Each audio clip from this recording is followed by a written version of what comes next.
Hey, I can tell you that it beats a floor jack and a piece of wood and jack stands and fighting and cussing and calling your neighbor to get it off of you. Wagon.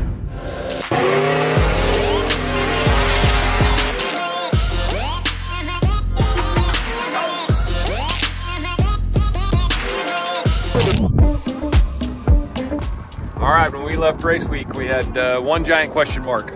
Big concern that we didn't put the car in the 8s. I think we have the solution to that problem, hence the reason we're at Circle D Converters today, picking up our new present. Let's go in and see what the guys got.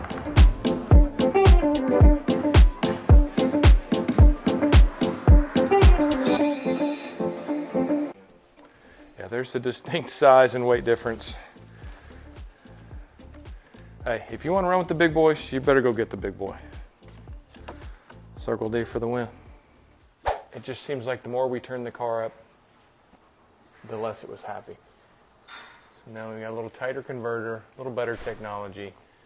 If nothing else, we should take another block. Yeah, we're gonna mess up my video. See ya.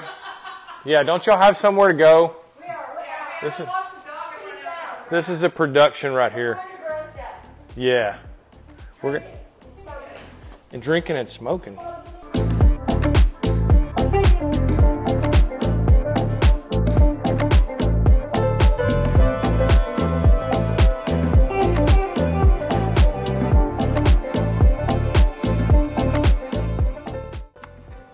Good Lord. Who's the guy that tightened those last? I probably know him.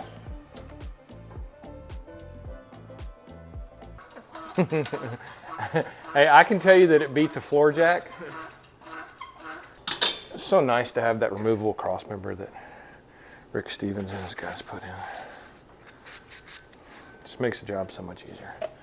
And before we take that converter all the way out, I want to do some measurements so we can confirm that the one we're putting in has measurements that work. I'm sure they do. I mean, we'll look at it on the bench too. All right.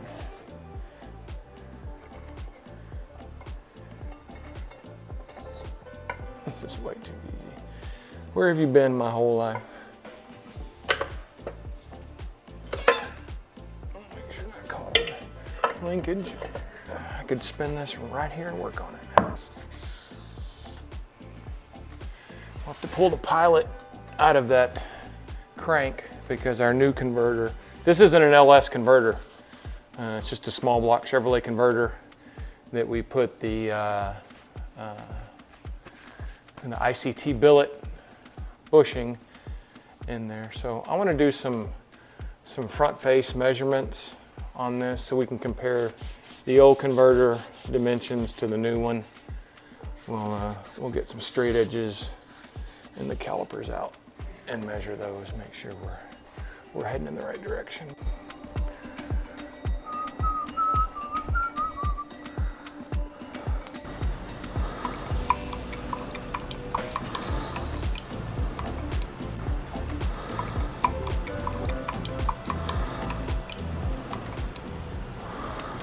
Both converters have fluid in them, so it should be an apples to apples comparison. New little tiny, or old tiny guy, 22.1 pounds. All right, it's zeroed. 31.8, so almost 10 pounds difference. We may need bigger turbos just to spin the converter. I said, for the car to run 950s with that unknown $300 Jegs or Summit weld together piece of junk. I mean, it does have an anti-ballooning plate in it, but not like this. It's you can't really compare it now. We have no more excuses. That's another thing off the list that's not a concern, and we just keep checking off things on the list. Turned it up.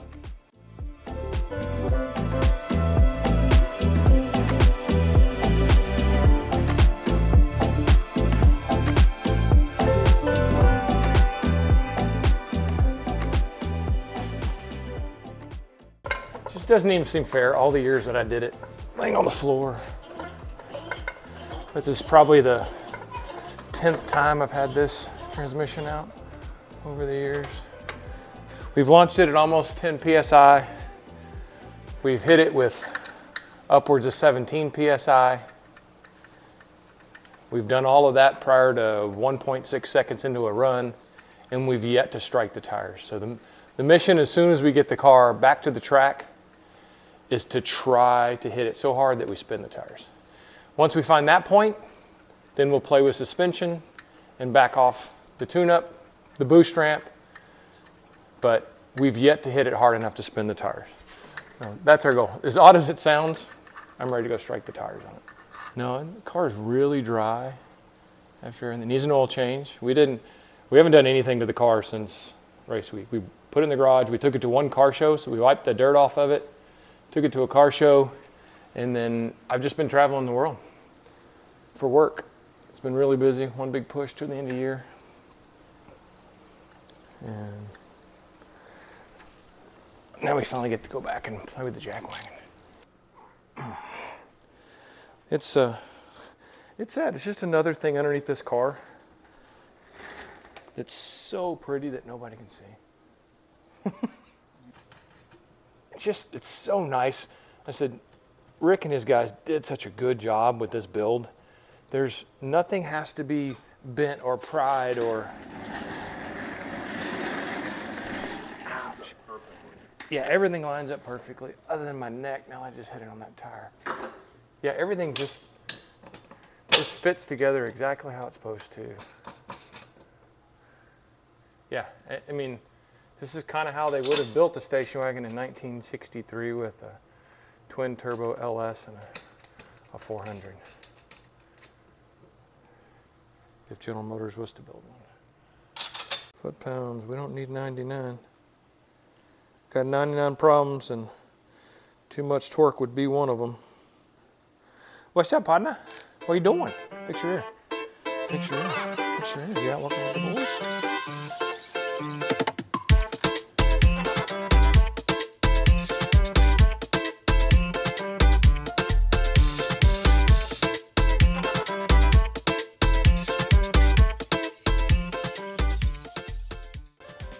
All right, let's do a fluid change, get her down on the ground, and let go of the button, see what she does. Should be a fun ride.